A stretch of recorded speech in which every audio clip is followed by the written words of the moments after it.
Pourquoi ils hurlent? Oh bah certainement parce qu'ils ont vu le film. Oh non, tu vas pas cracher ta merde verte sur moi! Alors effectivement, on a eu 20 ans pour se préparer, et eux aussi.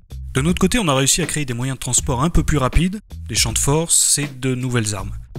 Les aliens, quant à eux, ont eu le temps de fabriquer un vaisseau assez imposant. Le vaisseau fait près de 5000 km de diamètre. Et c'est tout. Ce qui est drôle, c'est qu'en 20 ans, les aliens n'ont toujours pas trouvé un moyen de résoudre le problème qui leur a coûté la vie la première fois. C'est assez compliqué de s'approcher du vaisseau pour une attaque directe, par exemple, mais ça ne pose aucun problème de rentrer à l'intérieur du vaisseau pour claquer la bise.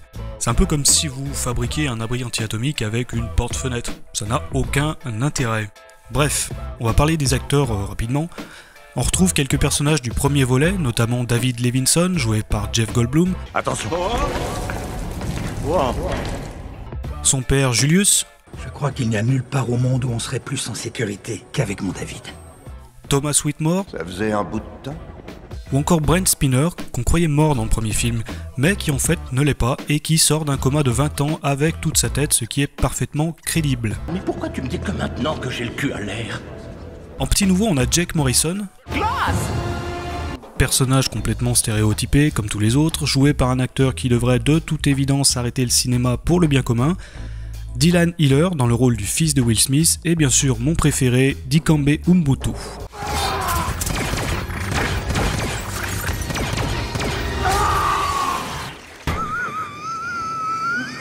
En parlant de Will Smith, vous aurez remarqué qu'il est absent dans ce film. Et si ça vous intéresse, vous pouvez vous rendre sur ce site qui vous explique qu'il a été tué le 27 avril 2007 pendant un vol d'essai destiné à tester un nouveau prototype d'avion de chasse créé à partir d'une technologie extraterrestre. Voilà, on va pas s'attarder une heure là-dessus, une petite séquence pour vous montrer la qualité d'écriture. Je peux savoir où vous comptez aller? Joignez-vous à nous, c'est la mode ces temps-ci. Et puis ça vous changera. Non, on a des choses à voir. On décolle pas d'ici, on va rester là tous les deux et on... Voilà. Concernant l'histoire, c'est à peu de choses près la copie parfaite du premier film, sauf qu'on apprend qu'en réalité les aliens ne viennent pas du tout pour prendre leur revanche. C'est le noyau en fusion de la planète qu'ils veulent. Je rappelle que le noyau de la Terre est composé en grande partie de fer et de nickel, donc des métaux. Car oui, le principe de base pour tout blockbuster, et particulièrement ceux de science-fiction, c'est de prendre un livre de physique, de le poser au sol et de chier. Ça, a priori non. Ça, non plus. Du son dans l'espace, bien évidemment. Ok, je vais piquer un remorqueur et venir te voir maintenant. Non, fais pas ça. Des conversations Terre-Lune sans aucun décalage. Et autant vous dire que si un truc de cette taille s'écrase sur Terre, le fait que ce soit des aliens sera vraiment le cadet de nos soucis. Bref, j'en reviens à l'histoire, les aliens vont donc s'y prendre exactement de la même manière que dans le premier film, et on va les battre quasiment de la même manière. Et au niveau des similitudes avec le premier film, malheureusement ça ne s'arrête pas seulement à l'histoire. On retrouve les mêmes blagues, les mêmes dialogues. On tombe comme des mousses dans le coin! Ils tombent comme des mouches. Avec parfois une petite différence de subtilité. Arrêtez de me coller, merde! Une colle aux fesses, c'est pédé, grand chef! Et pour pousser le vice un peu plus loin, on retrouve quasiment toutes les scènes mémorables du premier film dans celui-là. La Lune, le vaisseau qui rentre dans l'écran façon Star Wars, le vaisseau qui pénètre dans l'atmosphère, une scène avec un taxi, une scène dans un vestiaire, même si l'ancienne était un peu plus fun, une explosion entre les immeubles, l'attaque de la zone 51, le jumpscare, une séquence à l'intérieur du vaisseau alien, une séquence de combat à l'intérieur du vaisseau alien, et évidemment le moment où il faut passer à travers une petite ouverture. En fait, on a presque l'impression de regarder une version remasterisée du film plutôt qu'une suite, et les scènes qui ont été rajoutées dans celui-là sont pas forcément meilleures. Cette séquence par exemple avec la reine. Ils arrivent à détruire son vaisseau, malheureusement son bouclier l'a protégée de l'explosion. Elle se met en chasse d'un bus scolaire. Alors, elle arrive à dégommer un avion de chasse en plein vol avec une de ses tentacules, mais pas écraser un bus qui, à vue de nez, doit pas dépasser les 100 km/h. Mais, bon. Et là, on a la petite dame qui arrive avec son avion, et comme dans tout bon film qui se respecte, quand vous criez, ça vous rend plus fort. Elle va donc pouvoir désactiver son bouclier, qui a survécu à l'explosion, je le rappelle, parce que le scénario le demande, et tuer la reine quelques minutes plus tard.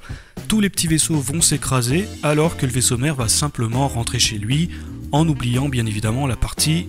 Nom de Dieu, il génère de la gravité. Donc l'ensemble du film n'a strictement aucun sens. Et en plus de ça, on rajoute quelques trous scénaristiques comme cette séquence. Pourquoi Umbutu Junior consulterait-il un psy, un Oedipe mal résolu? Son peuple a mené une guerre de front avec les aliens pendant 10 ans. Qui nous oblige à consulter le site internet pour apprendre qu'effectivement un petit groupe d'aliens a continué de sévir en Afrique pendant une dizaine d'années. Bon, c'est évident que s'ils essayent de les buter avec des machettes, ça peut prendre des plombes. Vous pourriez m'aider, je me fais avaler. Restez calme, ne paniquez pas. Mais au final, Independence Day, c'est un film popcorn, un divertissement qui ne doit absolument pas être regardé au premier degré. Donc on peut éventuellement pardonner les incohérences ou la faible qualité du scénario, autant que des personnages. Non, je déconne. Le vrai problème du film, c'est qu'il ne se renouvelle absolument pas et qui du coup perd son rôle de divertissement.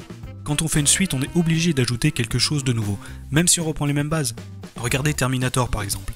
Dans le premier film, le Terminator c'est le méchant qui n'est là que pour tuer Sarah Connor. Alors que dans le second, même si le film est quasiment le même sur le papier, le scénariste va nous surprendre en montrant un Terminator qui cette fois est là pour protéger John Connor. Et ça suffit. Dans Independence Day, on retrouve exactement les mêmes séquences que dans le premier film et les autres ont un petit goût de déjà vu. Comme cette scène qui nous rappelle Armageddon, celle-ci qu'on a vue dans Transformers, ou celle-là qui ressemble fortement à celle de San Andreas. Même avec des effets spéciaux de 2016, on est en face... Même avec des effets spéciaux de 2016, on est en face d'un film qui a 20 ans et qui du coup est complètement dépassé. Le premier Independence Day par exemple est sorti en 1996, soit avant Matrix, Minority Report, District 9, Armageddon ou encore Starship Troopers, tous ces films qui ont apporté un petit vent de fraîcheur dans le monde de la science-fiction et qui ont contribué à la faire évoluer. Donc on peut pas ressortir une franchise de ce type en faisant un pas en arrière. La seule excuse du film, c'est que c'est pas vraiment une suite mais plutôt un film de transition pour préparer le troisième volet de la série. Ouais, parce que c'est pas fini. Et cette transition se fait au travers de 7 petites boules. Je suis venu évacuer le plus possible d'entre vous. Dessinées par Apple, j'imagine, qui va nous aider à créer de nouvelles armes plus puissantes qui nous permettront de combattre l'ennemi. Vous avez un plan alors? Je détiens au cœur de mon système la clé d'une technologie plus avancée. Alors, premier problème, on les a déjà battus 2 fois.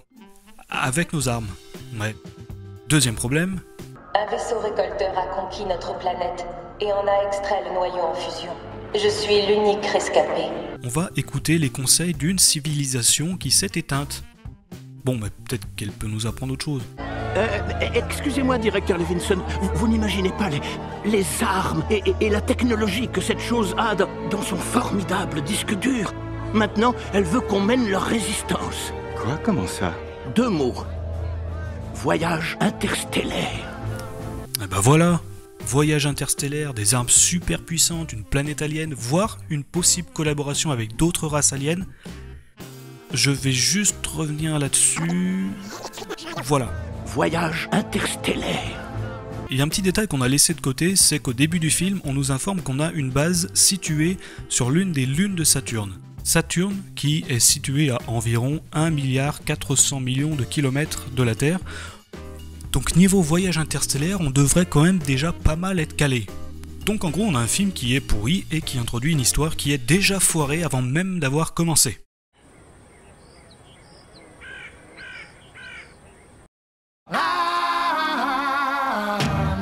What time?